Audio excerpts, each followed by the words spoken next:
ශ්‍රීපාද කන්ද හෙවත් ශ්‍රීපාද යනු මධ්‍යම ශ්‍රී ලංකාවේ මීටර් 2243 අඩි 7359ක කේතුකාකාර කන්දකි.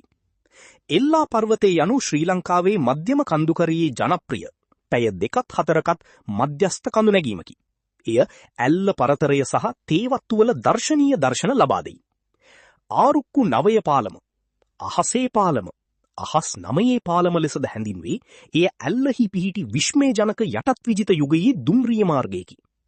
ශ්‍රී ලංකාවේ ගිනිකොන දෙසින් පිහිටි යාල ජාතික වනෝද්‍යානය රටේ දෙවන විශාලතම සහ වඩාත් ප්‍රසිද්ධ වනජීවී අභයභූමියයි. විල්පත්තු ජාතික වනෝද්‍යානය ශ්‍රී ලංකාවේ විශාලතම සහ පැරණිතම ජාතික වනෝද්‍යානවලින් එකකි.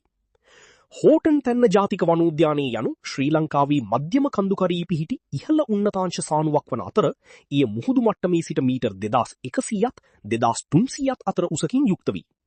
මෙම යුනෙස්කෝ ලෝක උරුම අඩවිය එහි අද්විතීය වලාකුළු වනාන්තරය සඳහා ප්‍රසිද්ධය.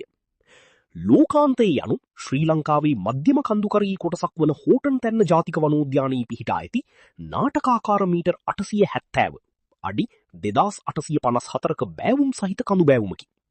සාම්ප්‍රදායිකව දුම්බර කඳු වැටිය, මීදුමෙන් පිරුණු කඳු වැටිය ලෙස හැඳින්වෙන නකල්ස් කඳු වැටිය යුනෙස්කෝ ලෝක උරුම අඩවියකි. සිංහරාජ වනරක්ෂිතය ශ්‍රී ලංකාවේ ප්‍රාථමික නිවර්තන වැසි වනාන්තරයේ අවසාන ප්‍රධාන ප්‍රදේශීය වන අතර යුනෙස්කෝ ලෝක උරුම අඩවියක් ලෙස නම් කර ඇත. උඩවලව ජාතික වනෝද්‍යානය ශ්‍රී ලංකාවේ වන අලි ඇතුන් සහතික කළ දර්ශන සඳහා ප්‍රමුඛතම ගමනාන්තයයි. පිදුරංගල පර්වතය නැගීම ප්‍රසිද්ධ සීගිරි සිංහ පර්වතය දුර සිට දැකීමට ඇති හොඳම ක්‍රමය ලෙස පුළුල් ලෙස සැලකේ. බූන්දල ජාතික වනෝද්‍යානය ගිනිකුණ දෙසින් පිහිටි ජාත්‍යන්තරව පිළිගත් තෙත් බීම් අභයභූමියකි.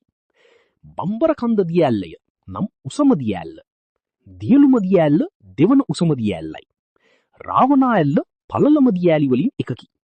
කුඩා නයාගාරා ලෙස හඳුන්වන ශාන්ත ක්ලියර් දිය ඇල්ල, දුම්හිඳ දිය ඇල්ල ශ්‍රී ලංකාවේ වඩාත්ම සංකේතාත්මක හා දර්ශනීය දිය ඇලි වලින් එකකි.